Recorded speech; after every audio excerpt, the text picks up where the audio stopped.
Isang magandang hapon, Pilipinas, at sa ating pong mga kababayan around the world. Sobrang kapal ng pagmumukha ng ating Vice Presidente. Sabi niya na handa na po siyang mag-assume sa office pag nag-resign ang Pangulong Marcos. Yan po ang kanyang pahayag. At sino namang magre-resign?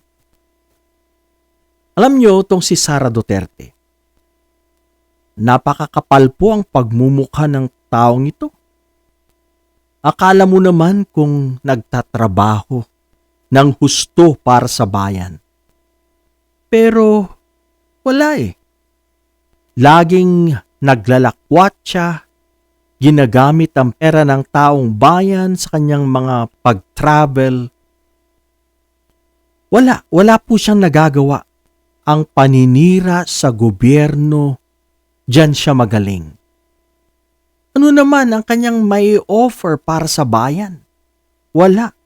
Nung DepEd Secretary nga siya, wala siyang nagawa.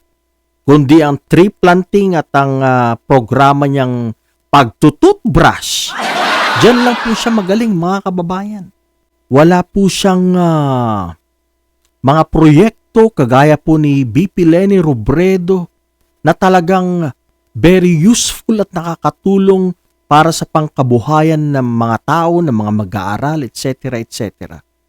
Ang ating pong Vice Presidente ay mukhang nawawala po sa kanyang pag-iisip, mga kababayan. Kaya sino naman ang magkakagusto na siya ang pumalit sa Presidente Bongbong Marcos kung mag-resign? At mga kababayan, hindi po magre-resign si PBBM. Uto-uto na lang po siya kung siya po'y kakagat sa pinagsisigawan ng mga DDS. Napakaliwanag, mga kababayan, na isinusulong talaga nila na pabagsakin, pag-resignin si PBBM dahil, ang panahon, gumagalaw yan. At their days are numbered, mga kababayan. Makukulong itong si Sara Duterte pag hindi po siya gumawa ng hakbang. Marami po siya mga kaso sa DOJ at siguradong ipapakulong siya. Ito po ay hindi political persecution, o ulitin ko na naman. Talagang meron pong kaso itong si Sara Duterte. Lalong-lalo na po kung pera ang pinag-uusapan. Siya po ang reyna of confidential funds, mga kababayan.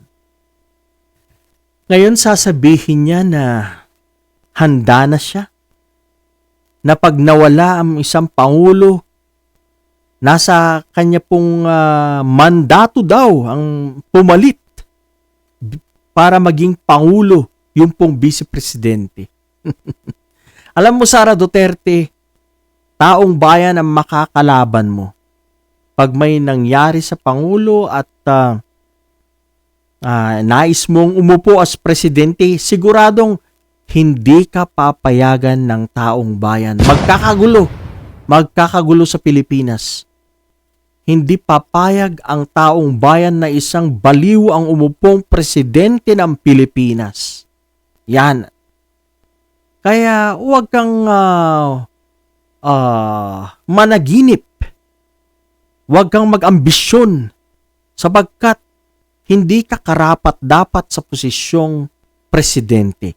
Actually, yung vice president, hindi mo nga kaya. Presidente pa kaya. Wala kang napatunayan, wala kang ginawa, kundi manira sa gobyerno. Diyan ka magaling, Sara Duterte. Kaya itanim mo yan sa baga mo. Ang mga Pilipino ang makakalaban mo. Walang may gusto sa'yo na maging Pangulo ng Pilipinas except yung mga wala pong yutak na DDS, mga kababayan. Sila lang po. So yan. Hindi na po siya makapaghintay sa 2028. Atat na po dahil alam niya pong mai-impeach po siya pag tinuloy yan at makakasuhan po yan. Makukulong sigurado, mga kababayan, kung ang iiral po dito ay ang hustisya, makukulong po ito. Alam po nating may malalakas na ebidensya laban sa kanya. Alam po nating sa kulungan ang hantong nito, itong si BP Sayad, mga kababayan. Alright, mga kababayan, maigsi lang po ito. Tutukan po natin ang pag-aambisyon ng isang ambisyosa. Magandang hapon sa lahat.